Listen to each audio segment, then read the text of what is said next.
ಓಂ ಶಾಂತಿ. ಅವ್ಯಕ್ತ ಬಾಪ್ದಾದ ರಿವೈಸ್ ಮುರಳಿ 9/3/2009.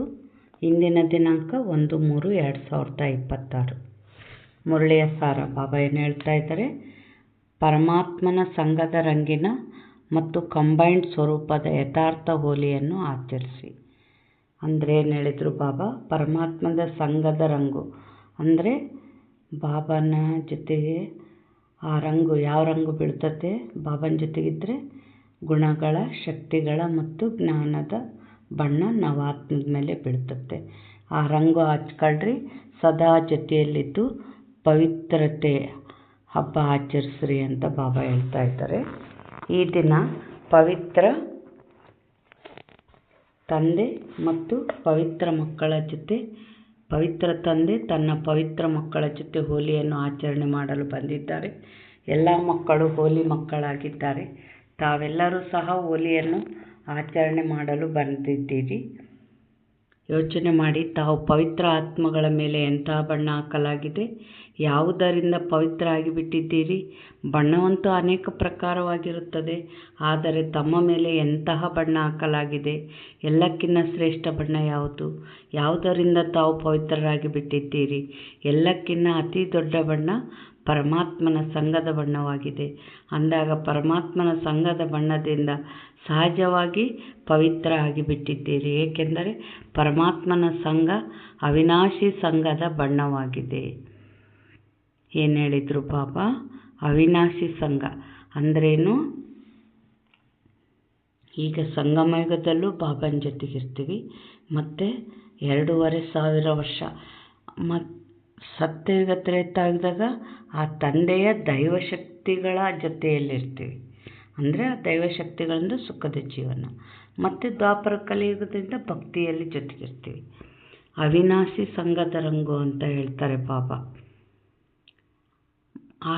ಆ ಬಣ್ಣವಂತೂ ಸ್ವಲ್ಪ ಸಮಯಕ್ಕಾಗಿ ಇರುತ್ತದೆ, ಆದರೆ ಪರಮಾತ್ಮನ ಸಂಘದ ಬಣ್ಣದಿಂದ ಸಹಜವಾಗಿಯೇ ಪವಿತ್ರರಾಗಿ ಬಿಟ್ಟಿದ್ದೀರಿ. ಆತ್ಮದ ಬಣ್ಣ ಅಪವಿತ್ರತೆಯಿಂದ ಪವಿತ್ರತೆ ಆಗಿಬಿಟ್ಟಿದೆ.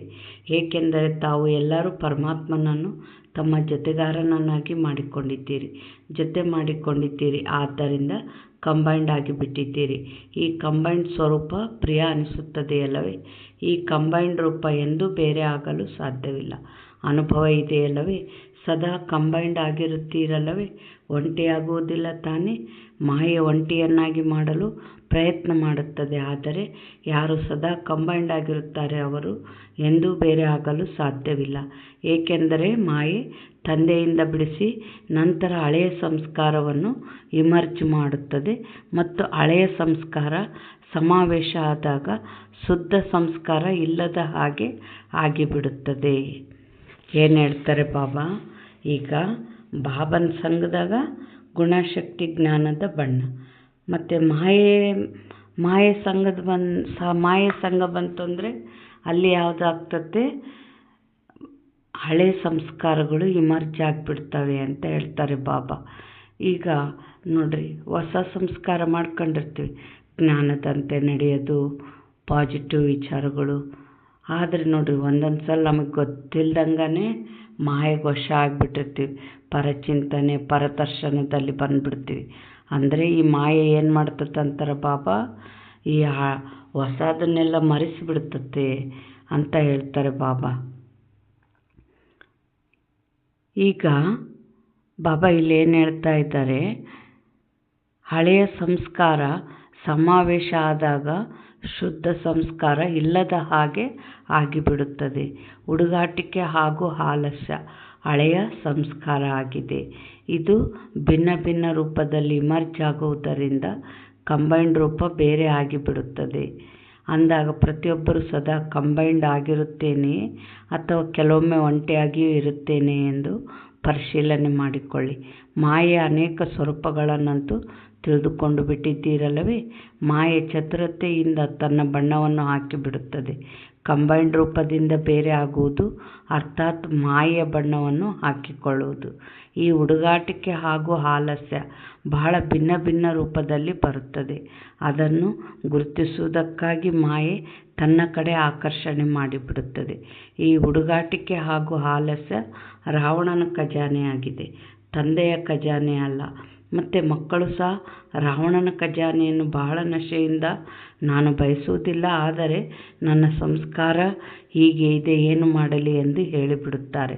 ಸಂಸ್ಕಾರ ನನ್ನದು ಎಂದು ಹೇಳಲು ತೊಡಗುತ್ತಾರೆ. ಇದು ಪರಮಾತ್ಮನ ಖಜಾನೆ ಆಗಿದೆಯೇ?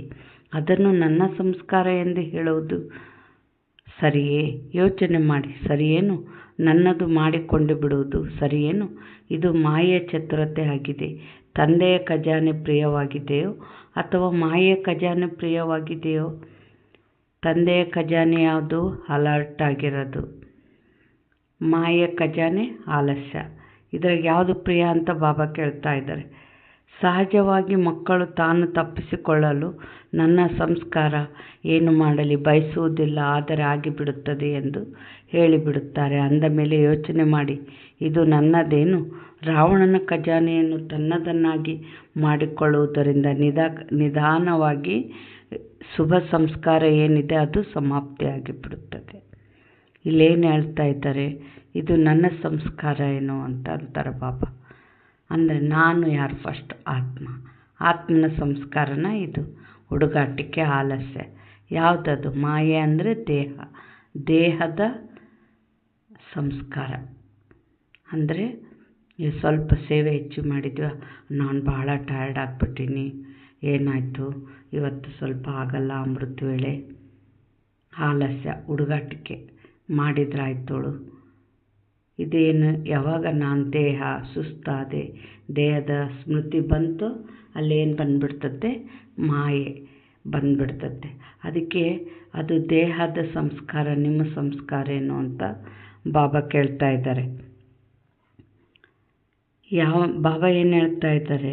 ಪರಮಾತ್ಮನ ಸಂಘದ ಬಣ್ಣ ಕಡಿಮೆ ಆಗಿಬಿಡುತ್ತದೆ ಮತ್ತು ಮಾಯೆಯ ಬಣ್ಣ ಇಮರ್ಜ್ ಆಗಿಬಿಡುತ್ತದೆ.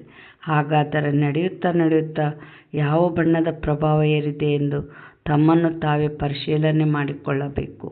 ಮನುಷ್ಯರು ಸಹ ಹೋಲಿ ಹಬ್ಬಕ್ಕೆ ಏನು ಮಾಡುತ್ತಾರೆ? ಮೊದಲು ಕೆಟ್ಟದ್ದನ್ನು ಸುಡುತ್ತಾರೆ, ನಂತರ ಬಣ್ಣ ಹಾಕಿಕೊಳ್ಳುತ್ತಾ ಆಚರಣೆ ಮಾಡುತ್ತಾರೆ. ಅಂದ್ರೇನು?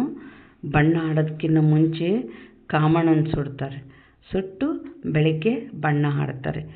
ಅದೇ ಇಲ್ಲಿ ನಾವೇನು ಮಾಡಬೇಕು? ಫಸ್ಟ್ ನಮ್ಮ ಕೆಟ್ಟ ಗುಣಗಳನ್ನ ಸುಡಬೇಕು. ಆಮೇಲೆ ಯಾವಾಗ ಪಾಪ ಭಸ್ಮ ಆಯಿತು ಅಂದರೆ ಖುಷಿಯಿಂದ ತಂದೆಯ ರಂಗಿನಲ್ಲಿ ಖುಷಿಯನ್ನು ಆಚರಿಸೋಕ್ಕಾಗ್ತೈತಿ.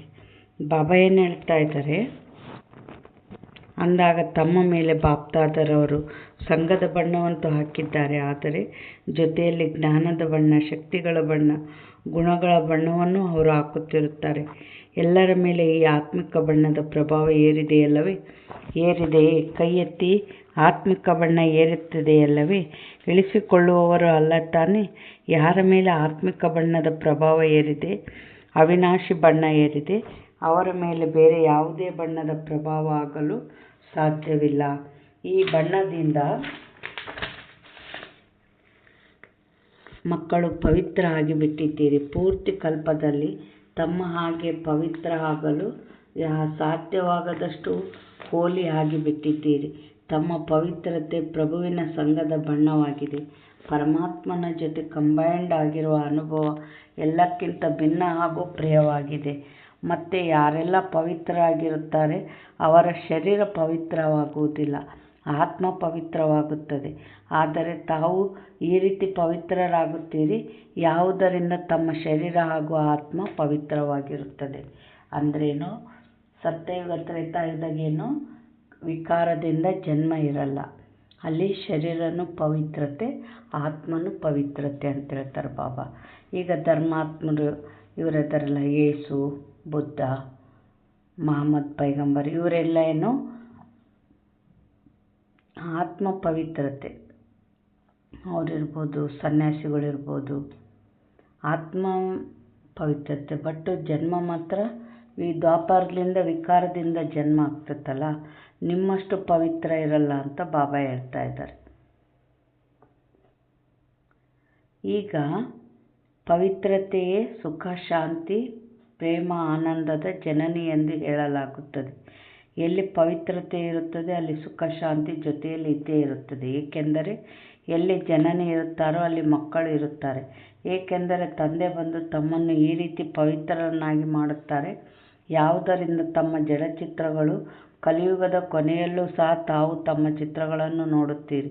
ಎಷ್ಟು ವಿಧಿಪೂರ್ವಕವಾಗಿ ಆ ಚಿತ್ರಗಳಿಗೆ ಪೂಜೆ ಮಾಡಲಾಗುತ್ತದೆ. ಇದು ಪವಿತ್ರತೆಯ ವಿಶೇಷತೆಯಾಗಿದೆ. ಮತ್ತು ಎಷ್ಟೇ ಮಹಾನ್ ಆತ್ಮಗಳಾಗಲಿ, ಧರ್ಮಾತ್ಮರು, ಪವಿತ್ರಾತ್ಮರಾಗಿರಲಿ, ಆದರೆ ಯಾರದೂ ಮಂದಿರ ಆಗುವುದಿಲ್ಲ. ಈ ರೀತಿ ವಿಧಿಪೂರ್ವಕವಾಗಿ ಯಾರಿಗೂ ಪೂಜೆ ಆಗುವುದಿಲ್ಲ. ಮತ್ತು ಕೊನೆ ಜನ್ಮದವರಿಗೆ ತಮ್ಮ ಚಿತ್ರಗಳು ಆಶೀರ್ವಾದ ಕೊಡುತ್ತಿರುತ್ತವೆ. ಸ್ವಲ್ಪ ಸಮಯದ ಸುಖ, ಶಾಂತಿಯನ್ನು ಅನುಭವ ಮಾಡಿಸುತ್ತದೆ. ಬಾಬಾ ಏನಂತಾರೆ, ಈಗ ಗುಡಿಗಳಲ್ಲಿ ನೋಡ್ರಿ ಭಕ್ತರದ್ದು ಎಷ್ಟು ಜನಸಂಖ್ಯೆ. ಯಾಕೆ? ಸ್ವಲ್ಪ ಆದರೂ ಪಡಿತಾರೆ ಆ ದೇವತೆಗಳ ಮುಂದೆ. ಅಂದರೆ ನಿಮ್ಮ ಚಿತ್ರಗಳು ಸುಖ, ಶಾಂತಿ ಕೊಡ್ತಾ ಇದ್ದಾವೆ. ಯಾಕೆ? ನೀವು ಸತ್ಯಯುಗ ತ್ರೇತಾಯುಗದಾಗ ಪವಿತ್ರವಾಗಿದ್ದೀರಲ್ಲ, ಅದಕ್ಕೆ ನಿಮ್ಮ ಮೂರ್ತಿಗೂ ನಿಮ್ಮ ಚಿತ್ರಗಳ ಮುಂದೆ ಕೂಡ ಭಕ್ತರು ಸುಖ, ಶಾಂತಿಯ ಅನುಭವ ಮಾಡ್ತಾ ಇದ್ದಾರೆ ಅಂತ ಬಾಬಾ ಹೇಳ್ತಾ ಇದ್ದಾರೆ. ಯಾವ ಧರ್ಮಾತ್ಮರು, ಎಂಥ ಪವಿತ್ರಾತ್ಮರದು ಈ ಥರ ಮಂದಿರ ಆಗಲ್ಲ ಅಂತ ಬಾಬಾ ಹೇಳ್ತಾ ಇದ್ದಾರೆ. ಈ ರೀತಿ ವಿಧಿಪೂರ್ವಕವಾಗಿ ಪೂಜೆನೂ ಆಗಲ್ಲ ಅಂತ ಬಾಬಾ ಹೇಳ್ತಾ ಇದ್ದಾರೆ. ಈಗ ತಮ್ಮ ಹೋಲಿ ಹಾಗೂ ಪ್ರಪಂಚದವರ ಹೋಲಿಗೆ ಎಷ್ಟು ಅಂತರವಿದೆ. ಭಲೆ ಮನೋರಂಜನೆಗಾಗಿ ತಾವು ಸಹ ಸ್ವಲ್ಪ ಆಚರಣೆ ಮಾಡುತ್ತೀರಿ, ಆದರೆ ಪರಮಾತ್ಮದ ಸಂಘದ ಬಣ್ಣ ಹಾಗೂ ಕಂಬೈನ್ಡ್ ಸ್ವರೂಪದ ಯಥಾರ್ಥ ಹೋಲಿಯನ್ನು ತಾವು ಆಚರಣೆ ಮಾಡುತ್ತೀರಿ. ಹೋಲಿಯನ್ನು ಮನುಷ್ಯರು ಸಹ ಭಿನ್ನ ಭಿನ್ನ ರೂಪದಲ್ಲಿ ಆಚರಣೆ ಮಾಡುತ್ತಾರೆ. ಹೇಗೆ ತಮಗೆ ಗೊತ್ತಿದೆ. ಹೋಲಿ ಶಬ್ದದ ರಹಸ್ಯವೂ ಸಹ ಇದೆ. ಯಾವುದನ್ನು ತಾವೇ ತಿಳಿದುಕೊಂಡಿದ್ದೀರಿ, ತಾವೇ ಆಚರಣೆ ಮಾಡುತ್ತೀರಿ. ಹೋಲಿಯ ಅರ್ಥವಾಗಿದೆ ಕಳೆದು ಹೋಗಿದ್ದು ಕಳೆದು ಹೋಗಿರುವುದು. ಕಳೆದು ಹೋಗಿರುವುದು ಕಳೆದು ಹೋಗಿದೆ ಅಂದಾಗ ತಾವೆಲ್ಲರೂ ಹಳೆಯ ಜೀವನ, ಹಳೆಯ ಮಾತುಗಳು, ಹಳೆಯ ಸಂಸ್ಕಾರ, ಹಳೆಯ ವ್ಯಕ್ತ ಸಂಕಲ್ಪವನ್ನು ಕಳೆದು ಬಿಟ್ಟಿದ್ದೀರಲ್ಲವೇ. ಕಳೆದು ಹೋಗಿರುವುದನ್ನು ಕಳೆಯುವುದು ಅರ್ಥಾತ್ ಹೋಲಿ ಮಾಡುವುದು. ಈ ರೀತಿ ಮಾಡಿದ್ದೀರಾ. ಒಂದು ಹೋಲಿ ಪವಿತ್ರತೆಯ ಅರ್ಥ, ಇನ್ನೊಂದು ಹೋಲಿ ಆಗಿ ಹೋಯಿತು, ಬಿಂದು ಇಡೋದು ಅಂತ ಹೇಳ್ತಾರೆ ಬಾಬಾ. ಯಾಕೆಂದರೆ ಈಗ ಕೆಲವರು ಹಿಂದಿಲ್ದೆ ನೆನೆಸ್ಕೊಂಡು ದುಃಖ ಪಡೋದು, ಚಿಂತೆ ಪಡೋದು ಮಾಡ್ತಿರ್ತಾರೆ. ನಾವು ಏನು ಮಾಡಿದರೂ ಅಲ್ಲಿ ಆಗಿ ಹೋಗಿದ್ದನ್ನು ಏನು ಮಾಡೋಕ್ಕೆ ಮತ್ತೆ ವಾಪಸ್ ತರೋಕ್ಕಾಗಲ್ಲ. ಆಯಿತು, ಅದಕ್ಕೆ ಅಲ್ಲಿ ಬಿಂದು ಇಟ್ಟರೆ ಮತ್ತೆ ಬಾಬಾ ನೆನಪಿನಾಗ ಮುಂದುವರಿಯೋಕ್ಕಾಗ್ತದೆ. ನಾವು ಬರೀ ನೆಗೆಟಿವ್ ವೇಸ್ಟ್ ಥಾಟ್ಸ್ನಲ್ಲೇ ಇರ್ತೀವಿ ಅಂದರೆ ಬಾಬಾನ ಜೊತೆಗೆ ಯೋಗ ಇರಲ್ಲ. ಅದಕ್ಕೆ ಹೋಲಿ ಆಗಿದ್ದು ಆಗೋಯ್ತು, ಬಿಂದು ಇಡೋದು ಕಲಿಬೇಕು. ಬಾಬಾ ಏನು ಹೇಳ್ತಾ ಇದ್ದಾರೆ, ಈ ರೀತಿ ಮಾಡಿದ್ದೀರಾ ಅಥವಾ ಈಗಲೂ ಸಹ ಎಂದಾದರೂ ಹಳೆಯ ಸಂಸ್ಕಾರ ಬಂದು ಬಿಡುತ್ತದೆ.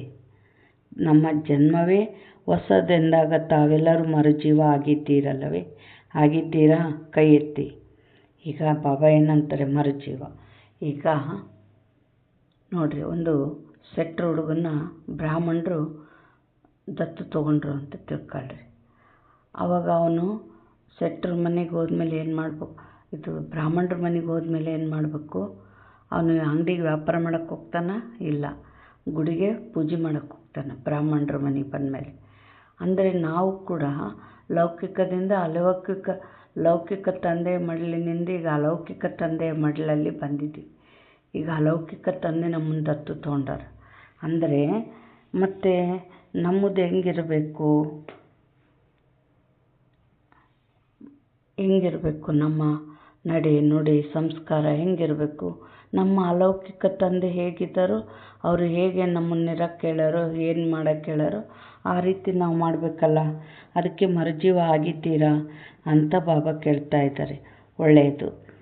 ಹೊಸ ಜನ್ಮ ಆಗಿಬಿಟ್ಟಿದೆ. ಅಂದ ಮೇಲೆ ಹಳೆಯ ಜನ್ಮ ಹೇಗೆ ನೆನಪಿಗೆ ಬರುತ್ತದೆ? ಹಳೆಯದು ಹಳೆಯದಾಗಿ ಬಿಟ್ಟಿದೆ. ಒಂದು ವೇಳೆ ಕಳೆದು ಹೋಗಿರುವ ಮಾತುಗಳು ಅಥವಾ ಸಂಕಲ್ಪ, ಸಂಸ್ಕಾರ ಇಮರ್ಜ್ ಆಗಿದ್ದರೆ ಏನು ಹೇಳುತ್ತಾರೆ? ಹೋಲಿ ಆಚರಣೆ ಮಾಡಿದ್ದೀರಾ? ಕಳೆದು ಹೋಗಿರುವುದನ್ನು ಮರೆತಿಲ್ಲ. ಪರಮಾತ್ಮನ ಸಂಘದ ಬಣ್ಣ ಚೆನ್ನಾಗಿ ಹಾಕಿಕೊಂಡಿಲ್ಲ. ಪರಮಾತ್ಮನ ಸಂಘದ ಬಣ್ಣ ಹಾಕಿಕೊಳ್ಳುವುದು ಅರ್ಥಾತ್ ಹಳೆಯ ಜನ್ಮವನ್ನು ಮರೆಯುವುದು, ಹಳೆಯ ಮಾತುಗಳನ್ನು ಮರೆಯುವುದು. ಏಕೆಂದರೆ ಮರುಜೀವ ಆಗಿದ್ದೀರಲ್ಲವೇ.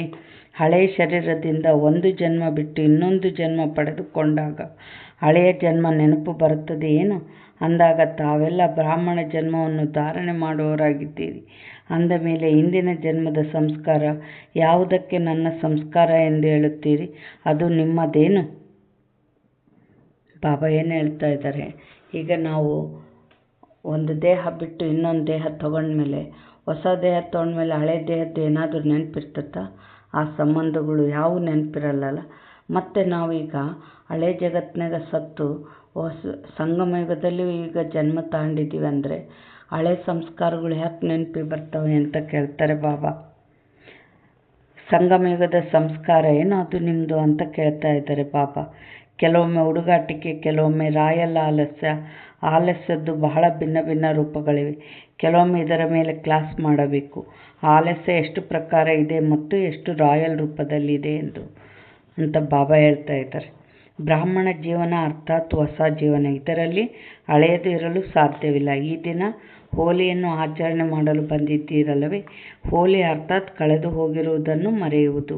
ಅಂದಾಗ ಇಂದು ಹೋಲಿ ಆಚರಣೆ ಮಾಡುವುದು ಅರ್ಥಾತ್ ಹಳೆಯ ಸಂಸ್ಕಾರದ ಹೋಲಿಯನ್ನು ಸುಡುವುದು. ಸುಟ್ಟಿದ ಮೇಲೆ ಆಚರಣೆ ಮಾಡಲಾಗುತ್ತದೆ. ಸುಟ್ಟಿದ ಮೇಲೆ ಆಚರಣೆ ಮಾಡಲಾಗ್ತದೆ ಅಂದ್ರೇನು? ನಾವು ನಮ್ಮ ವಿಕರ್ಮನ ಹಳೆ ಸಂಸ್ಕಾರನ ಭಸ್ಮ ಮಾಡ್ಕೊಂಡ್ರೆ ತಂದೆಯ ನೆನಪಿನಲ್ಲಿ ಖುಷಿ ಆಚರಣೆ ಮಾಡಲಾಗ್ತದೆ. ಇಲ್ಲಾಂದರೆ ಆ ಕರ್ಮಗಳು ನಮ್ಮನ್ನು ಖುಷಿಯಲ್ಲಿರಕ್ಕೆ ಬಿಡ್ತವ? ಇಲ್ಲ. ಬಾಬಾ ಏನಂತಾರೆ? ಈಗ ತಮ್ಮದು ಆಚರಣೆ ಮಾಡುವ ಸ್ವರೂಪವಾಗಿದೆ. ಸುಟ್ಟು ಹಾಕಿದ್ದೀರಿ, ಈಗ ಆಚರಣೆ ಮಾಡಬೇಕು. ಪ್ರಭುವಿನ ಸಂಘದ ಬಣ್ಣದ ಮಜಾ ಪಡೆದುಕೊಳ್ಳುವವರಾಗಿದ್ದೀರಿ. ಕಂಬೈಂಡ್ ಆಗಿರುವ ಅನುಭವ ಮಾಡುವವರಾಗಿದ್ದೀರಿ. ಏಕೆ? ಪವಿತ್ರ ತಂದೆ ತಮ್ಮ ಮೇಲೆ ಪವಿತ್ರರಾಗುವ ಬಣ್ಣವನ್ನು ಹಾಕಿದ್ದಾರೆ. ಬಾಬಾ ಏನು ಹೇಳ್ತಾ ಇದ್ದಾರೆ? ಇಂದು ಎಂಥ ಹೋಲಿಯನ್ನು ಆಚರಣೆ ಮಾಡುತ್ತೀರಿ? ಇಂದು ವಿಶೇಷವಾಗಿ ಯಾವುದೇ ಹಳೆಯ ಸಂಸ್ಕಾರವನ್ನು ಬರಲು ಬಿಡಬೇಡಿ. ಈ ಹೋಲಿಯನ್ನು ಆಚರಣೆ ಮಾಡಬೇಕು. ಆಚರಣೆ ಮಾಡಲು ಸಾಧ್ಯವೇ? ಅಥವಾ ಕೆಲವೊಮ್ಮೆ ಹಳೆಯ ಸಂಸ್ಕಾರ ಬಂದು ಬಿಡುತ್ತದೆ. ನಾನು ಮಾಡಲು ಬಯಸುವುದಿಲ್ಲ, ಆದರೆ ನನ್ನ ಸಂಸ್ಕಾರ ಆಗಿದೆ ಎನ್ನುವುದು ರಾಯಲ್ ಶಬ್ದವಾಗಿದೆ. ಈ ಶಬ್ದವನ್ನು ಇಂದು ದೃಢ ಸಂಕಲ್ಪದ ವಿಧಿಯ ಮೂಲಕ ಸಮಾಪ್ತಿ ಮಾಡಿಬಿಡಿ. ಬಾಬಾ ಏನಂತಾರೆ? ಈಗ ಕ್ರೋಧ ಮಾಡಿಬಿಟ್ಟು ಅನ್ಕೊಳ್ರಿ, ಅವಾಗ ಏನಂತೀವಿ?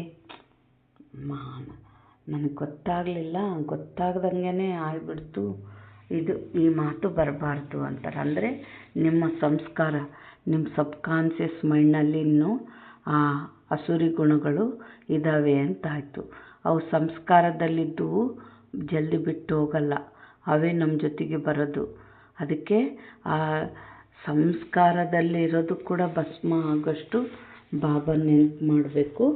ಎಷ್ಟೆಷ್ಟು ನಾವು ದೈವಿ ಸಂಸ್ಕಾರದಲ್ಲಿ ನಡೀತಾ ಹೋಗ್ತೀವೋ ಅಷ್ಟಷ್ಟು ಹಳೆ ಸಂಸ್ಕಾರಗಳು ಏನಾಗ್ತವೆ? ಮರೆತು ಹೋಗ್ಬೇಕು.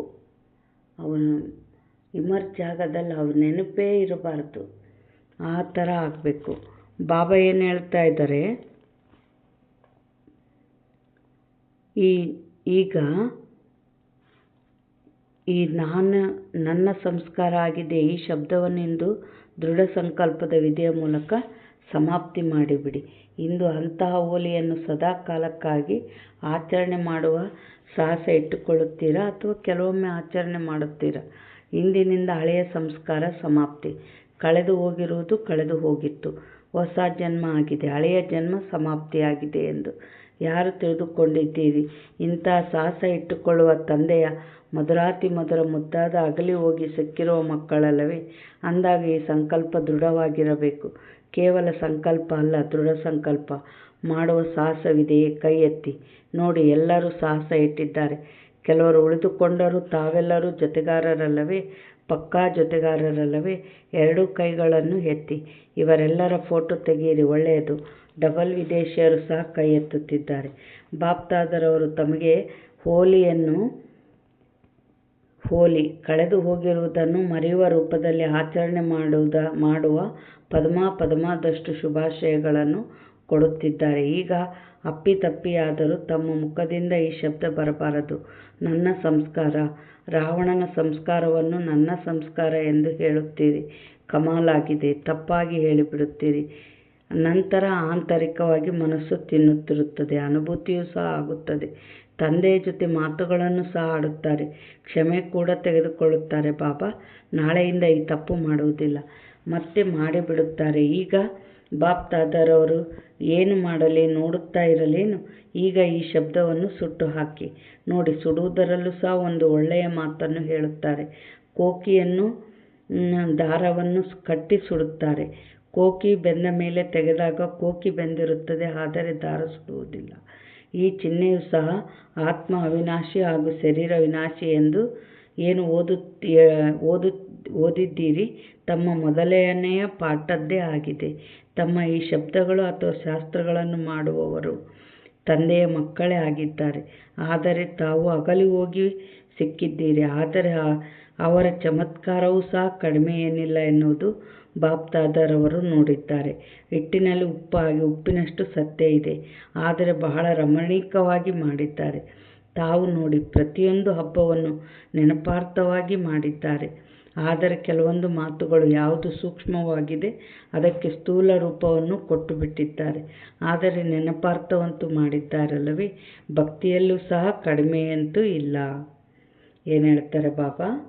ನಾವು ಸಂಗಮಯುಗದಾಗ ಏನು ನಡೀತತ್ತೋ ಅದನ್ನು ಕೂಡ ಎಷ್ಟು ಕರೆಕ್ಟಾಗಿ ಮಾಡಿದ್ದಾರೆ ನೋಡ್ರಿ ಅಂತ ಬಾಬಾ ಹೇಳ್ತಾ ಇದ್ದಾರೆ. ಅವರು ಭಕ್ತರು ಏನು ಕಡಿಮೆ ಇಲ್ಲ ಅಂತ ಹೇಳ್ತಾರೆ. ನಾವು ಇದು ಸಂಗಮಯುಗದಾಗ ಉಪವಾಸ ಅಂದರೆ ಬಾಬನ ಹತ್ರ ಇರೋದು, ಉಪವಾಸ ಹತ್ತಿರ ಇರೋದು, ಸದಾ ಬಾಬನ ನೆನಪಿನಾಗ ಜೊತೆಯಾಗಿದ್ದು ಮಾಯ ಪ್ರವೇಶ ಆದಂತೆ ನಾವು ಜಾಗೃತವಾಗಿದ್ದರೆ ಅವ್ರೇನು ಮಾಡಿದರು?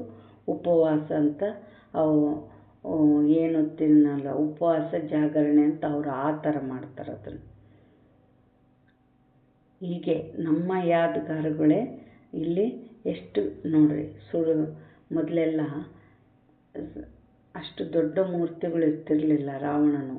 ಇವಾಗ ಎಷ್ಟು ಎತ್ತರಕ್ಕೆ ಮಾಡಿಸಿದ್ದಾರೆ. ಯಾಕೆ?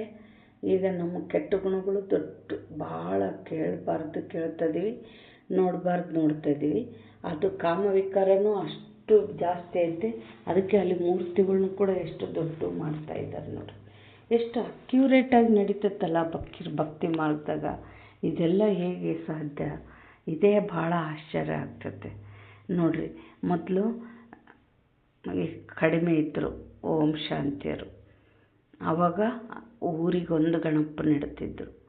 ಈಗ ಇವರು ಓಂ ಶಾಂತಿಯರು ಓಣೋಣೆಗಾಗ್ಯಾರ. ಇವಾಗ ಓಣಿಗೊಂದು ಗಣಪಗಳಿಟ್ಟಿರ್ತಾರೆ. ಎಷ್ಟು ಅಕ್ಯುರೇಟಾಗಿ ನಡೀತೈತೆ ನೋಡ್ರಿ ಸಂಗಮ ಯುಗದ್ದು ಭಕ್ತರದ್ದು. ಬಾಬಾ ಅದನ್ನೇ ಹೇಳ್ತಾ ಇದ್ದಾರೆ. ಬಾಬಾ ಮತ್ತೇನು ಹೇಳಿದರು? ಭಕ್ತಿಯಲ್ಲೂ ಸಹ ಕಡಿಮೆಯಂತೂ ಮಾಡಿಲ್ಲ. ಭಕ್ತಿ ದ್ವಾಪರ ಕಲಿಯುಗದಲ್ಲಿ ಇರುವುದು, ಆದರೂ ಸಹ ಯಾವುದಾದರೂ ನೆನಪಾರ್ಥ ಮಾತುಗಳನ್ನು ಇಟ್ಟಿದ್ದಾರೆ. ಅತಿ ವಿಕಾರಿ ಆಗುವುದರಿಂದ ರಕ್ಷಣೆ ಮಾಡಿದ್ದಾರೆ. ಬಾಪ್ದಾದರವರು ಏನು ಹೇಳಿದರು ಬಾಬಾ? ಅತಿ ವಿಕಾರಿ ಆಗುವುದರಿಂದ ರಕ್ಷಣೆ ಮಾಡ್ಯಾರೆ ಅಂತ. ಅಂದರೆ ಬಾಬಾ ಏನಂತಾರೆ, ಇವಾಗ ಸತ್ಯಯುಗ ತ್ರೇತಾಯುಗದಾಗ ಬರೋರು ಬಾಬನ ಮಡ್ಲಾಗ ಬರ್ತಾರೆ, ಜನ್ಮಕ್ಕೆ ಸಂಸ್ಕಾರ ತಂದು ಕೇಳ್ತಾರೆ. ಮತ್ತು ಬಾಬನ ಮಡ್ಲಾಗ ಬರಲಾರ್ದವರು ಮತ್ತು ಅವರೇನು ಬರೀ ದುಃಖ ಚಿಂತೆಗೆ ಇರೋದ? ಇಲ್ಲ, ಅವ್ರದ್ದು ಭಕ್ತಿ ಮಾಲೆ. ಭಕ್ತಿಯಿಂದ ಅದಕ್ಕೆ ಮಕ್ಕಳು ಜ್ಞಾನಕ್ಕೆ ಬರಲಿದ್ರಲ್ಲ, ಅಟ್ಲೀಸ್ಟ್ ಭಕ್ತಿನಾದರೂ ಮಾಡಿಸ್ರಿ ಅಂತಾರೆ. ಅಂದರೆ ಒಳ್ಳೆಯ ಕತೆಗಳು ಪುರಾಣಗಳು ಅಂತ ಕೇಳೋದು, ಗುಡಿಗಳಿಗೆ ಹೋಗೋದು, ಪಾಸಿಟಿವ್ ಥಾಟ್ಸು, ಅದನ್ನು ಒಂದು ಅಲ್ಪ ಕಾಲದ್ದು. ಅದು ನಮ್ಮದು ಶಾಶ್ವತವಾದದ್ದಾದರೆ ಅದು ಅಲ್ಪ ಕಾಲದ್ದು. ಅದು ಇರಲಿ, ಅದು ಸ್ವಲ್ಪ ಮಟ್ಟಿಗೆ ಮಾಯಿಂದ ರಕ್ಷಣೆ ಮಾಡ್ತದೆ ಅಂತ ಬಾಬಾ ಹೇಳ್ತಾ ಇದ್ದಾರೆ. ಇಂದು ತಾವು ಯಾವ ಹೋಲಿಯನ್ನು ಆಚರಣೆ ಮಾಡಿದ್ದೀರಿ? ಎಂಥ ಹೋಲಿಯನ್ನು ಆಚರಣೆ ಮಾಡಿದ್ದೀರಿ? ಪಕ್ಕಾ ಆಗಿದೆಯಲ್ಲವೇ? ಒಳ್ಳೆಯದು. ನಂತರ ನಾಳೆ ಮಾಯು ಬರುತ್ತದೆ, ಏಕೆಂದರೆ ಮಾಯು ಸಹ ಕೇಳುತ್ತಿದೆ. ಆದರೆ ತಾವು ಈ ರೀತಿ ಮಾಡಬಾರದು, ತಮ್ಮೊಂದಿಗೆ ಕರೆಯಬಾರದು. ಮಜಾ ಇದೆಯಲ್ಲವೇ, ಇದರಲ್ಲಿ ಮಜಾ ಇದೆಯಲ್ಲವೇ, ಮಜಾ ಇರಬೇಕು. ತಂದೆಯನ್ನು ನೆನಪು ಮಾಡಬೇಕು.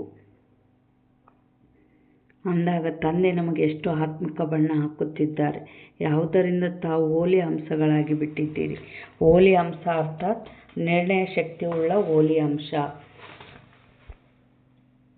ಯಾವುದಾದರೂ ಕಾರ್ಯವನ್ನು ಮಾಡುತ್ತೀರಿ ಎಂದಾಗ ಒಂದು ಸೀಟ್ ಫಿಕ್ಸ್ ಮಾಡಿಕೊಂಡು ಬಿಡಿ. ನಿರ್ಣಯ ಶಕ್ತಿಯುಳ್ಳ ಹೋಲಿ ಅಂಶ ಅಂದರೆ ನಿರ್ಣಯ, ನಾನು ಇಂಥ ಶ್ರೇಷ್ಠ ಪದವಿ ಪಡಿತೀನಿ, ನಾನು ಸತ್ಯಕ್ಕೆ ಹೋಗಲೇಬೇಕು, ಈ ಥರ ಒಂದು ಲಕ್ಷ್ಯ ನಿರ್ಣಯ ಶಕ್ತಿಯಿಂದ ಒಂದು ಗುರಿ ಇಟ್ಕೊಂಡು ಮಾಡಬೇಕು ಅಂತ ಹೇಳ್ತಾರೆ ಬಾಬಾ. ಒಂದು ಸೀಟ್ ಫಿಕ್ಸ್ ಮಾಡಿಕೊಂಡು ಬಿಡಿ. ಮೊದಲು ಆ ಸೀಟ್ನಲ್ಲಿ ಸೆಟ್ ಆಗಿ ನಂತರ ನಿರ್ಣಯ ಮಾಡಿ. ಆ ಸೀಟ್ ಗೊತ್ತಿದೆಯೇ, ಆ ಸೀಟ್ ತ್ರಿಕಾಲದರ್ಶಿಯ ಸೀಟ್ ಆಗಿದೆ. ಮೊದಲು ತ್ರಿಕಾಲದರ್ಶಿಯ ಸೀಟ್ನಲ್ಲಿ ಸೆಟ್ ಆಗಿ 3 ಕಾಲಗಳನ್ನು ನೋಡಿ. ಕೇವಲ ವರ್ತಮಾನ ಅಲ್ಲ, ಆದಿ ಮಧ್ಯ ಅಂತ್ಯ 3 ಕಾಲಗಳನ್ನು ನೋಡಿ. 3 ಕಾಲದಲ್ಲಿ ಲಾಭವಿದೆಯೋ ಅಥವಾ ನಷ್ಟವಿದೆಯೋ ಎಂದು ನೋಡಿ. ಕೆಲವು ಮಕ್ಕಳು ಬಹಳ ಚತುರರಾಗಿದ್ದಾರೆ, ಚತುರತೆ ತಿಳಿಸಲೇನು. ಬಾಬಾ ಏನಂತಾರೆ, 3 ಕಾಲದ್ದು ನೋಡ್ರಿ ಅಂತಾರೆ. ಅಂದ್ರೇನು, ಹಿಂದೆ ಎಷ್ಟು ಚಿಂತೆ ದುಃಖದಲ್ಲಿ ಮುಳುಗಿದ್ವಿ, ಈಗ ತಂದೆಯ ಮಡಿಲಲ್ಲಿ ಎಷ್ಟು ಖುಷಿಯ ಉಯ್ಯಾಲೆಯಲ್ಲಿ ತೂಗ್ತಾ ಇದ್ದೀವಿ. ಮತ್ತು ಈ ತಂದೆಯಿಂದ ಪಡ್ಕೊಂಡಿದ್ದನ್ನು ಎಷ್ಟು ಜನ್ಮ ಸುಖನ ಅನುಭವಿಸ್ತೀವಿ. ಇದೆಲ್ಲ ವಿಚಾರ ಬರಬೇಕು. ತ್ರಿಕಾಲದರ್ಶಿಗಳಾಗ್ರಿ ಅಂತಾರೆ ಬಾಬಾ. ಅದಕ್ಕೆ ಮತ್ತೆ ಬಾಬಾ ಏನು ಹೇಳಿದರು, ಕೆಲವು ಮಕ್ಕಳು ಬಹಳ ಚತುರರಾಗಿದ್ದಾರೆ, ಚತುರತೆ ತಿಳಿಸಲೇನು. ಏನು ಹೇಳುತ್ತಾರೆ, ಹಾಗೆ ಕಾರ್ಯವನ್ನು ನಡೆಸಬೇಕಲ್ಲವೇ. ಆದ್ದರಿಂದ ಕಾರ್ಯವನ್ನು ನಡೆಸಿಬಿಟ್ಟಿದ್ದೇನೆ, ಆದರೆ ನನಗೆ ಮಾಡಬಾರದು ಎಂದು ಗೊತ್ತಿದೆ, ಆದರೂ ಮಾಡಿಬಿಟ್ಟೆ. ಹೋಗಲಿ, ಮಾಡಿಬಿಟ್ಟಿದ್ದೀರಿ ಅಂದಾಗ ಕರ್ಮದ ಫಲವಂತೂ ಸಿಗುತ್ತದೆ ಅಲ್ಲವೇ. ಅಂದಾಗ ಚತುರತೆ ಮಾಡಬೇಡಿ. ತಂದೆಗೂ ಸಹ ಬಹಳ ಸಮಾಧಾನ ಮಾಡುತ್ತಾರೆ, ತಪ್ಪು ಮಾಡುತ್ತಾರಲ್ಲವೇ. ನಂತರ ಬಾಪ್ತಾದರವರಿಗೆ ಬಾಬಾ, ತಾವಂತೂ ದಯಾಸಾಗರ ಆಗಿದ್ದೀರಲ್ಲವೇ, ತಾವಂತೂ ಕ್ಷಮಾಸಾಗರ ಆಗಿದ್ದೀರಲ್ಲವೇ ಎಂಬ ಮಾತುಗಳನ್ನು ಹೇಳುತ್ತಾರೆ. ತಂದೆಗೂ ಸಹ ತಾವು ಯಾರಾಗಿದ್ದೀರಿ ಎಂದು ನೆನಪು ಮಾಡುತ್ತಾರೆ. ನನಗೆ ತಿಳಿಸಿ ಸಮಾಪ್ತಿ ಮಾಡಿ ಎಂದು ತಾವು ಹೇಳಿದ್ದೀರಲ್ಲವೇ ಎಂದು ಮಕ್ಕಳು ಹೇಳುತ್ತಾರೆ. ಆದರೆ ಅನುಭೂತಿಯಿಂದ ತಿಳಿಸಿ ಸಮಾಪ್ತಿ ಮಾಡಿಬಿಡಿ. ಒಂದು ಶಬ್ದವನ್ನು ಪಕ್ಕ ಮಾಡಿಕೊಂಡು ಬಿಡುತ್ತೀರಿ, ತಿಳಿಸುವುದಂತೂ ಮಾಡುತ್ತೀರಿ. ಆದರೆ ಮೊದಲು ದೃಢ ಸಂಕಲ್ಪದಿಂದ ಸ್ವಯಂವನ್ನು ಪರಿವರ್ತನೆ ಮಾಡಿಕೊಂಡು ನಂತರ ತಿಳಿಸಿ. ತಾವು ಹೇಳಿದ್ದೀರಲ್ಲವೇ ಎಂದು ಬಹಳ ಸಮಾಧಾನ ಮಾಡುತ್ತಾರೆ. ತಾವು ಇದನ್ನು ಹೇಳಿದ್ದೀರಲ್ಲವೇ, ತಾವು ಇದನ್ನು ಹೇಳಿದ್ದೀರಲ್ಲವೇ ಎಂದು ತಂದೆಗೂ ಸಹ ನೆನಪು ಮಾಡಿಸುತ್ತಾರೆ. ಬಹಳ ಚತುರ ಮಾಡುತ್ತಾರೆ. ಈ ಚತುರತೆಯನ್ನು ಮಾಡಬಾರದು, ಸಾಹಸವನ್ನು ಇಟ್ಟುಕೊಳ್ಳಬೇಕು. ಮಾಡಲೇಬೇಕು, ಮಾಡೋಣ ಎಂದು ಹೇಳಬಾರದು. ಬಾಬಾ ಏನು ಹೇಳ್ತಾ ಇದ್ದಾರೆ, ಕೆಲವು ಮಕ್ಕಳು ಬಹಳ ಚತುರತೆ ತೋರಿಸ್ತಾರೆ ಅಂತ ಹೇಳಿದರು ಬಾಬಾ. ತಪ್ಪು ಮಾಡಿಬಿಡ್ತಾರ. ಬಾಬಾ ನೀವು ಹೇಳಿ ಅಲ್ಲ ಬಾಬಾ, ತಪ್ಪು ಮಾಡಿರಿ ಅಂದರೆ ನನಗೆ ತಿಳಿಸ್ರಿ, ಅರ್ಧ ಮಾಫಿ ಆತತ್ತು ಅಂತ ಹೇಳಿಬಿಟ್ಟಿರಲ್ಲ ಬಾಬಾ ಅಂತಂತೇಳಿ ತಿಳಿಸೋದಷ್ಟೇ ಅಲ್ಲ, ನಂಗೆ ತಿಳಿಸೋದಕ್ಕಿಂತ ಮುಂಚೆ ಬಾಬಾ ಇನ್ನೊಂದು ಸಲ ಈ ತಪ್ಪು ಮಾಡಲ್ಲ ಬಾಬಾ ಅಂತ ದೃಢ ಸಂಕಲ್ಪ ಮಾಡ್ಕೊಂಡು ಪರಿವರ್ತನೆ ಆಗಿ ಆಮೇಲೆ ತಿಳಿಸ್ರಿ ಅಂತ ಬಾಬಾ ಹೇಳ್ತಾ ಇದ್ದಾರೆ. ಯಾಕೆಂದರೆ ತಪ್ಪು ಮಾಡಿರಿ ಅಂದರೆ ಕರ್ಮದ ಫಲ ಅಂತೂ ಅನುಭವಿಸ್ಲೇಬೇಕು. ಅದಕ್ಕೆ ಮಾಡುವಾಗೆ ಮಾಡೋಕ್ಕೆ ಹೋಗಬೇಡ್ರಿ ಅಂತ ಬಾಬಾ ಹೇಳ್ತಾರೆ. ಆಮೇಲೆ ಮತ್ತೆ ಏನು ಹೇಳಿದರು ಬಾಬಾ, ಚೆನ್ನಾಗಿ ಪುರುಷಾರ್ಥ. ಬಾಬೇನ ದೃಢ ಸಂಕಲ್ಪದಿಂದ ಫಸ್ಟ್ ಪರಿವರ್ತನೆ ಮಾಡಿರಿ ಅಂತ ಬಾಬಾ ಹೇಳಿದ್ರಲ್ಲ. ಹೂನ್ ಬಾಬಾ, ಆಗ್ಲೋಳು ಬಾಬಾ, ಮಾಡ್ತೀವೋಳು ಬಾಬಾ, ಮಾಡಿ ಬಿಡಬೇಕು, ಮಾಡೋಣ ಅಣ್ಣ ಬೇಡ ಅಂತ ಬಾಬಾ ಹೇಳ್ತಾರೆ. ಬಾಪ್ತಾದ ಪೂರ್ತಿ ದಿನದಲ್ಲಿ ನಾಣ ಗೀಗೆ ಎನ್ನುವ ಗೀತೆಯನ್ನು ಬಹಳ ಕೇಳುತ್ತಾರೆ. ನೋಡೋಣ, ಆಗೋಣ. ಆದರೆ ಎಷ್ಟು ವೇಗವಾಗಿ ನಾಣ ಎನ್ನುವವರು ತಂದೆಯ ಜೊತೆ ಹೋಗುತ್ತಾರೇನು. ತಂದೆಯಂತೂ ಎವರೆಡಿ, ಆದರೆ ನಾಣ ಎನ್ನುವವರು ಎವರೆಡಿ ಆಗಲಿಲ್ಲ. ಆಗಲಿ ಬಾಬಾ, ಆಗೋಣ ಬಾಬಾ, ಮಾಡೋಣ ಬಾಬಾ ಅಂಬರು ಬಾಬನ ಜೊತೆಗೆ ಹೋಗೋಕ್ಕಾಗ್ತೈತಾ? ಸ್ವರೂಪ ಆಗಿರೋರು ಬಾಬನ ಜೊತೆಗೆ ಹೋಗ್ತಾರೆ. ಮಾಡೋಣ ಬಾಬಾ ಅಂದ್ರೆ ಹೋಗೋಕ್ಕಾಗ್ತೈತ? ಇಲ್ಲ. ಮತ್ತು ಎವರೆಡಿ ಆದಂಗೆ ಆಯ್ತಾ? ನಾಣ ಅನ್ನೋರು ಅಂತ ಕೇಳ್ತಾರೆ ಬಾಬಾ. ಅಂದಾಗ ತಂದೆಯ ಜೊತೆ ಹೇಗೆ ಹೋಗುತ್ತೀರಿ? ನೋಡುತ್ತಿರುತ್ತಾರೆ, ತಂದೆಯ ಜೊತೆ ಹೋಗುತ್ತಿದ್ದಾರೆ. ತಂದೆಗೆ ಪ್ರತಿಯೊಬ್ಬ ಮಗುವಿನ ಮೇಲೆ ಬಹಳ ಪ್ರೀತಿ ಇದೆ. ತನ್ನ ಮಕ್ಕಳಾಗಿ ಜೊತೆ ಬರದೇ ಇರುವುದು ತಂದೆಗೆ ಇಷ್ಟ ಇಲ್ಲ. ಮನೆಗೆ ಹಿಂತಿರುಗುವ ಸಮಯ ಬಂದು ಬಿಟ್ಟಿದೆ ಅಂದಾಗ ಮನೆಗೆ ಹೋಗುವುದಿಲ್ಲವೇನು? ಏಕೆಂದರೆ ಮನೆಗೆ ಹೋಗಿ ನಂತರ ರಾಜ್ಯದಲ್ಲಿ ಬರಬೇಕು. ಜೊತೆಯಲ್ಲಿ ಮನೆಗೆ ಹೋಗಿಲ್ಲವೆಂದರೆ ಬ್ರಹ್ಮ ತಂದೆಯ ಜೊತೆ ರಾಜ್ಯದಲ್ಲೂ ಸಹ ಬರುವುದಿಲ್ಲ. ಬಾಬಾ ಏನು ಹೇಳಿದರು? ಅಲ್ಲಿ ಬ್ರಹ್ಮ ತಂದೆ ಜೊತೆಗೆ ಬಂದರೆ ಹೆಂಗಿರ್ತತೆ? ಇನ್ನೂ ಎಷ್ಟು ಶ್ರೇಷ್ಠ ಪದವಿ, ಗೌರವ, ಎಂಥ ಖುಷಿ ಎಲ್ಲ ಇರ್ತತ್ತಲ್ಲ. ನೋಡ್ರಿ ಎಷ್ಟು ಸೂಕ್ಷ್ಮ ಇದಾವ ಕರ್ಮದ ಲೆಕ್ಕಾಚಾರಗಳು. ಅಂದರೆ ನಾವು ಕೃಷ್ಣನ ಜೊತೆಗೂ ಹುಟ್ಟಿದ್ರು ಕೂಡ ಅರಮನೆಗಿದ್ದವರು ಕೃಷ್ಣನ ನೋಡ್ತಾರೋ, ಮತ್ತು ಹೊರಗಡೆ ಇರೋರು ನೋಡಲ್ಲ ಅಂತ ಹೇಳ್ತಾರೆ ಬಾಬಾ. ಅಂದರೆ ಎಷ್ಟು ಕರ್ಮದ ಗುಹ್ಯಗತಿ ಇದೆ ನೋಡ್ರಿ. ಅದಕ್ಕೆ ಎಷ್ಟೆಷ್ಟು ಹೆಚ್ಚಿನ ಸುಖ ಪಡಿಬೇಕಂತ ಸಂಕಲ್ಪ ಇತ್ತಂದರೆ ಈಗ ಎಷ್ಟೆಷ್ಟು ಬಾಬಾನ ಜೊತೆಯಲ್ಲಿ ಪುರುಷಾರ್ಥ ಮಾಡ್ತೀವೋ ಅಷ್ಟಷ್ಟು ಬ್ರಹ್ಮನ ಜೊತೆಯಲ್ಲಿ ಬಂದು ಸುಖದ ಜೀವನ ಮಾಡೋಂಥರಾಗ್ತೀವಿ ಅಂತ ಹೇಳ್ತಾರೆ ಬಾಬಾ.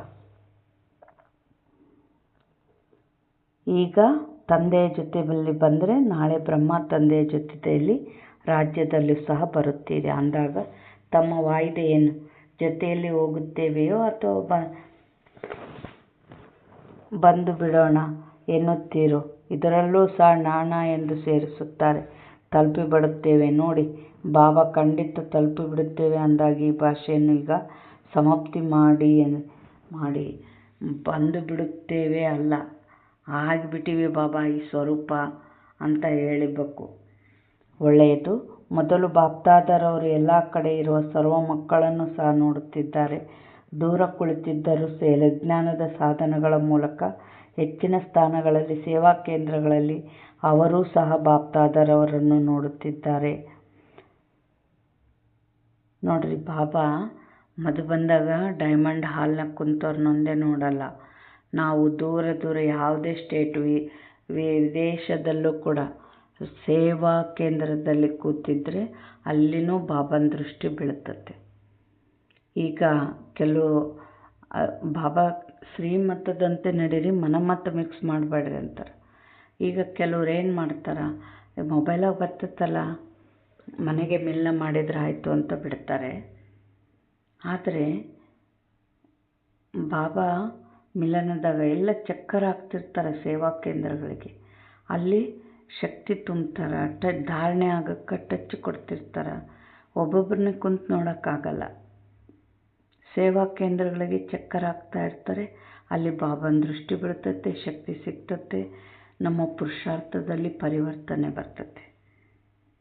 ಅದಕ್ಕೆ ಬಾಬಾಯಿನ 4-6 ಕಡೆ ಸೇವಾ ಕೇಂದ್ರದಲ್ಲಿರೋರು ಕೂಡ ನನ್ನ ಮುಂದೆ ಹಾಜರಿದ್ದಾರೆ ಅಂತ ಹೇಳ್ತಾ ಇದ್ದಾರೆ ಬಾಬಾ. ಅಂದಾಗ ಬಾಪ್ದಾದರವರು ದೂರ ಇದ್ದರೂ ಹೇಗೆ ಸಮೀಪತೆಯನ್ನು ಅನುಭವ ಮಾಡುತ್ತಿದ್ದಾರೆ ಎನ್ನುವುದು ನೋಡುತ್ತಿದ್ದಾರೆ. ಎಲ್ಲ ಕಡೆ ಇರುವ ಮಕ್ಕಳು ಯಾರು ತಂದೆಯ ಸಮಾನ ಸಂಪೂರ್ಣರಾಗಬೇಕು ಈ ಸಂಕಲ್ಪವನ್ನು ಧಾರಣೆ ಮಾಡಿಕೊಂಡಿದ್ದೀರಿ. ಧಾರಣೆ ಯಾಕೆ ಮಾಡಬೇಕಂತಾರೆ ಬಾಬಾ? ಇಂಥದ್ದಾಗಲೇಬೇಕು ಅನ್ನೋದಿದ್ದಾಗ ಅದಕ್ಕೆ ತಕ್ಕಂಗೆ ನಮ್ಮದು ಪುರುಷಾರ್ಥ ಇರ್ತದೆ. ಈಗ MBBS ಓದಲೇಬೇಕು ಅನ್ನೋ ಹುಡುಗ ಏನು ಮಾಡ್ತಾನೆ? ಎಲ್ಲಿ ಟೈಮ್ ವೇಸ್ಟ್ ಮಾಡಲ್ಲ, ಚೆನ್ನಾಗಿ ಎದ್ದು ಓದ್ತಾನೆ, ಹೌದಾ? ಅದರಂಗೆ ಇಲ್ಲಿ ನಾವು ಗುರಿ ಇಟ್ಕೊಳ್ರಿ, ಅದು ದೃಢತೆ ಇರಲಿ. ಹಾಗೆ ತಿರ್ತೀನಿ ಅನ್ನೋ ದೃಢತೆ ಕೂಡ ಇರಬೇಕು. ಆಗ ಅದಕ್ಕೆ ತಕ್ಕಂಥ ಪುರುಷಾರ್ಥ ಆಗ್ತದೆ. ಬಾಬಾ ಏನಂತಾರೆ, ದೃಢತೆಯ ಬಲವನ್ನು ಸಮಯಕ್ಕೆ ಈ ಸಂಕಲ್ಪಗಳನ್ನು ಕೊಡುತ್ತಿರುತ್ತಾರೆ. ಅಂತಹ ಎಲ್ಲ ಕಡೆಯ ಶುಭ ಸಂಕಲ್ಪವನ್ನು ಧಾರಣೆ ಮಾಡುವ ಜೊತೆಗೆ ತಂದೆಯ ಆಸೆಗಳನ್ನು ಪೂರ್ಣ ಮಾಡುವ ಆಶಾ ನಕ್ಷತ್ರಗಳೇ ನೋಡ್ರಿ. ಬಾಬಾ ಎಷ್ಟು ಮುದ್ದು ಮಾಡ್ತಾರೆ. ತಂದೆಯ ಆಸೆಯನ್ನು ಪೂರ್ಣ ಮಾಡುವ ಆಶಾ ನಕ್ಷತ್ರಗಳ ಅಂದರೆ ನೋಡ್ರಿ, ಬಾಬಾ ನಮ್ಮ ಮೇಲೆ ಎಷ್ಟು ಆಸೆ ಇಟ್ಕೊಂಡಾರ. ನನ್ನ ಮಕ್ಕಳು ರಾಜರೇ ಆಗ್ತಾರೆ, ನನ್ನ ಮಕ್ಕಳು ಧರ್ಮರಾಜನದಿಂದ ಶಿಕ್ಷೆ ತಿಂದಂಗೆ ನನ್ನ ಜೊತೆಗೇ ಬರ್ತಾರೆ ಅಂತ ಎಷ್ಟೆಲ್ಲ ಆಸೆ ಇಟ್ಕೊಂಡಾರ ನೋಡ್ರಿ ಬಾಬಾ. ಅದಕ್ಕೆ ಆಸೆಯನ್ನು ಈಡೇರಿಸುವ ಆಶಾ ನಕ್ಷತ್ರಗಳೇ ಅಂತ ಕರೀತಾ ಇದ್ದಾರೆ ಬಾಬಾ. ಜೊತೆಗೆ ದಾದಿ ಮಾತನ್ನು ಈಗ ಕರ್ಮಾತೀತ ಆಗಲೇಬೇಕು ಮತ್ತು ಮಮ್ಮಾರವರ ಮಾತು ಸಹ ಏನು ಮಾಡಬೇಕೋ ಅದನ್ನು ಹಿಂದೆ ಮಾಡಿ, ನಾಳೆಯ ಮೇಲೆ ಬಿಡಬೇಡಿ. ಮತ್ತು ದೀದಿಯವರ ಮಾತು ಈಗ ಮನೆಗೆ ಹೋಗಬೇಕು, ಇದು ಕಿವಿಯಲ್ಲಿ ಮೊಳಗುತ್ತಿರಬೇಕು. ಅಂದರೆ ಬಾಬಾ ಏನಂತಾರೆ, ದಾದಿ ದೀದಿ ಮೊಮ್ಮರ ಸ್ಲೋಗನ್. ಮೊಮ್ಮ ಏನು, ಅರ್ಗಡಿ ಅಂತಿಮ ಗಡಿ, ಈ ಥರ ಪುರುಷಾರ್ಥ ಮಾಡಿರಿ ಅಂದ್ರೆ. ಮನಮೋಹಿನಿ ದಾದಿ ಅಬ್ ಘರ್ ಜಾನಾ ಹೇ, ಈಗ ನಾವು ವಾಪಸ್ ಮನೆಗೆ ಹೋಗಬೇಕು, ಸಂಪೂರ್ಣ ಪಾವನ ಆಗಬೇಕು. ಅವ್ರದ್ದು ಸ್ಲೋಗನ್. ಅವರೇ ಯಾವ ರೀತಿ ಪುರುಷಾರ್ಥ ಮಾಡಿದ್ರು ಅದೇ ರೀತಿ ನೀವು ಪುರುಷಾರ್ಥ ಮಾಡಿರಿ ಅಂತ ಬಾಬಾ ಹೇಳ್ತಾ ಇದ್ದಾರೆ. ಈಗ ಪದೇ ಮನೆಗೆ ಹೋಗಬೇಕು, ಕರ್ಮಾತೀತರಾಗಬೇಕು. ಮನೆಗೆ ಹೋಗಬೇಕು ಎನ್ನುವ ಈ ಗುಂಗು ಇರಿ, ಈ ಗುಂಗಿನಲ್ಲಿ ಇರಿ. ಯಾಕೆ ಕರ್ಮಾತೀತರಾಗಬೇಕು ನೋಡ್ರಿ, ನಾವು 99 ವಿಕರ್ಮನ ವಿನಾಶ ಮಾಡ್ಕೊಂಡಿವಿ. ಒಂದು ಉಳಿದ ತಂದರೂ ಆ ಒಂದು ನಾಳೆ ಶರೀರ ಬಿಡುವಾಗ ನಮಗೆ ಆ ಶರೀರನ ಬಾಬಾ ನೆನಪಿನಲ್ಲಿ ಶರೀರ ಹೋಗೋಕ್ಕೆ ಬಿಡೋದಿಲ್ಲ, ಆತ್ಮ ಹೋಗೋಕ್ಕೆ ಬಿಡಲ್ಲ. ಸಂಕಲ್ಪ ಆ ಕರ್ಮ ಬಂದು ಕರೆಕ್ಟ್ ಅದೇ ಟೈಮಿಗೆ ನೆನಪಾಗ್ತೈತಿ. ಜಲ್ದಿ ಅದ್ರ ನೆನಪಿನಲ್ಲೇ ಶರೀರ ಬಿಟ್ವಿ ಅಂದರೆ ಪರಂಧಾಮಕ್ಕೆ ಹೋಗಲ್ಲ. ಅದಕ್ಕೆ ಬಾಬಾ ಏನು ಹೇಳ್ತಾ ಇದ್ದಾರೆ, ಕರ್ಮಾತೀತ ಆಗಲೇಬೇಕು. ಅಂದರೆ ಆ ಕರ್ಮ ಸುಡಷ್ಟು, ಆ ಕರ್ಮಗಳೆಲ್ಲ ಸುಡಷ್ಟು ಬಾಬಾ ನೆನಪು ಮಾಡಿ ಆ ಕರ್ಮಗಳಿಂದ ದೂರ ಆಗಬೇಕು. ಬಾಬಾ ಏನಂತ ಇದ್ದಾರೆ, ಇದೇ ಗುಂಗಿನಲ್ಲಿರಿ. ಈ ಮಾತುಗಳನ್ನು ಪದೇ ಸ್ಮೃತಿಯಲ್ಲಿ ತೆಗೆದುಕೊಂಡು ಬರುವ ಸಮರ್ಥ ಆತ್ಮಗಳಿಗೆ, ಬಾಪ್ದಾದರವರ ಹೋಲಿ ಮಕ್ಕಳಿಗೆ ಹೋಲಿಯ ಶುಭಾಶಯಗಳು. ಮತ್ತು ಜೊತೆಗೆ ಬಾಪ್ದಾದರವರು ಮೊದಲೇ ಮಧುಬನ ಮಿಠಾಯಿಗಿಂತ ಮೊದಲು ಮುಖ ತೆರೆಯಿರಿ ಮತ್ತು ಮಿಠಾಯಿ ತಿಂದಿದ್ದೀರಾ ಅಂದಾಗ ಎಲ್ಲರಿಗೆ ಬಹಳ ಪದ್ಮಗುಣ ಶುಭಾಶಯಗಳು.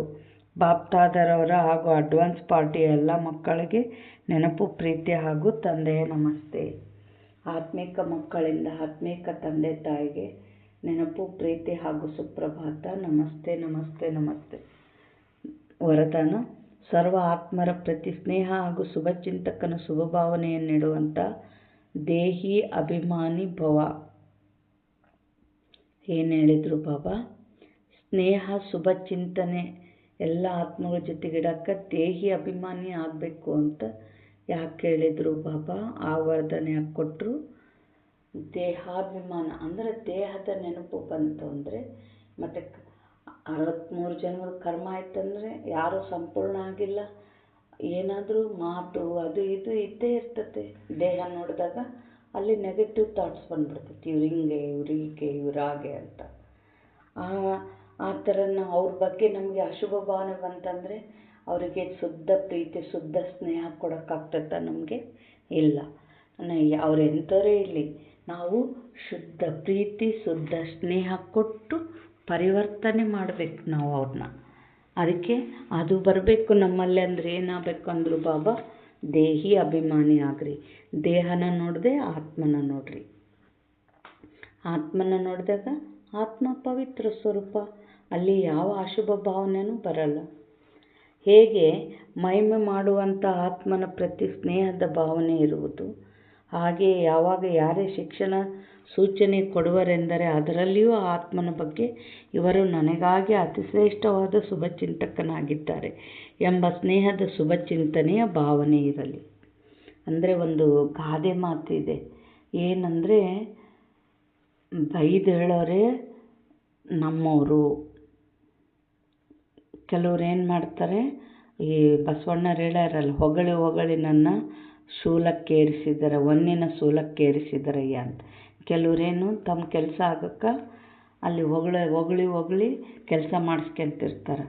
ಅದು ಅಲ್ಲ, ನಮ್ಮಲ್ಲಿ ಏನು ತಪ್ಪಾಯಿತು, ನಮ್ಮ ಕೊರತೆಗಳನ್ನ ತಿಳಿಸಿ ನಮ್ಮನ್ನು ಪರಿವರ್ತನೆ ಮಾಡೋರೇ ನಮ್ಮ ನಿಜವಾದ ಸಂಬಂಧಿಗಳು. ಅದಕ್ಕೆ ಬಾಬಾ ಇಲ್ಲೇನು ಹೇಳ್ತಾ ಇದ್ದಾರೆ, ನಿಮ್ಗೆ ಯಾರು ಶಿಕ್ಷಣ ಕೊಡ್ತಾರಂದರೆ ನಮ್ಮನ್ನು ತಿದ್ದಿ ಪರಿವರ್ತನೆ ಮಾಡ್ತಾರೆ ಅನ್ನೋ ಶುಭ ಚಿಂತನೆಯಲ್ಲಿರ್ರಿ ಅಂತ ಬಾಬಾ ಹೇಳ್ತಾ ಇದ್ದಾರೆ. ಇಂತಹ ಸ್ಥಿತಿಗೆ ದೇಹಿ ಅಭಿಮಾನಿ ಸ್ಥಿತಿ ಎಂದು ಹೇಳಲಾಗುವುದು. ಒಂದು ವೇಳೆ ದೇಹಿ ಅಭಿಮಾನಿ ಆಗಿಲ್ಲದಿದ್ದರೆ ಅವಶ್ಯವಾಗಿ ದೇಹಾಭಿಮಾನವೇ ಇದೆ. ಅಭಿಮಾನ ಇರುವವರೆಂದಿಗೂ ತನ್ನ ಅಪಮಾನವನ್ನು ಸಹನೆ ಮಾಡಲು ಸಾಧ್ಯವಿಲ್ಲ. ಅಭಿಮಾನ ಇರುವವರು ಅಂದ್ರೇನು? ನಾನು ಚೆನ್ನಾಗಿ, ನಾನು ಎಲ್ಲರಿಗಿನ್ನ ಮುಂದು, ಇದು ಅಭಿಮಾನ ಇತ್ತು ಅಂದರೆ ಸೂಕ್ಷ್ಮವಾಗಿ ಅವ್ರು ನಾನು ಹೆಂಗದೀನಿ ಅಂತಂದ್ರೆ ಅದಕ್ಕೆ ತಕ್ಕಷ್ಟೇ ಗೌರವನ ಬಯಸ್ತಾ ಇರ್ತಾರೆ. ಅಲ್ಲಿ ಸಿಗ್ಲಲ್ದಾಗ ಅವಮಾನದ ಫೀಲಿಂಗನ್ನು ಮಾಡ್ತಾರೆ. ಅದಕ್ಕೆ ಅಭಿಮಾನನೂ ಬೇಡ, ಅವಮಾನನೂ ಬೇಡ ಅಂತಾರೆ ಬಾಬಾ. ಸ್ಲೋಗನ್: ಸದಾ ಪರಮಾತ್ಮನ ಪ್ರೀತಿಯಲ್ಲಿ ಮುಳುಗಿರುತ್ತೀರಿ ಎಂದರೆ ದುಃಖಗಳ ಪ್ರಪಂಚವು ಮರೆತು ಹೋಗುವುದು. ಏನು ಹೇಳಿದರು ಬಾಬಾ? ದುಃಖದ ಪ್ರಪಂಚ ಅಂದ್ರೇನು?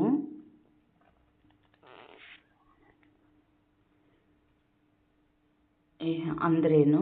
ಒಂದು ಆ ಶಕ್ತಿ, ಅದು ಬಾಬನ ನೆನಪು ಮಾಡಿದಾಗ ಆ ಶಕ್ತಿ ಬರ್ತದೆ. ಆ ಶಕ್ತಿಯಿಂದ ದುಃಖನಕ್ಕೆ ನಾವು ಅಂಟಿಕೊಳ್ಳಲ್ಲ. ಒಳ್ಳೆಯದು. ಓಂ ಶಾಂತಿ.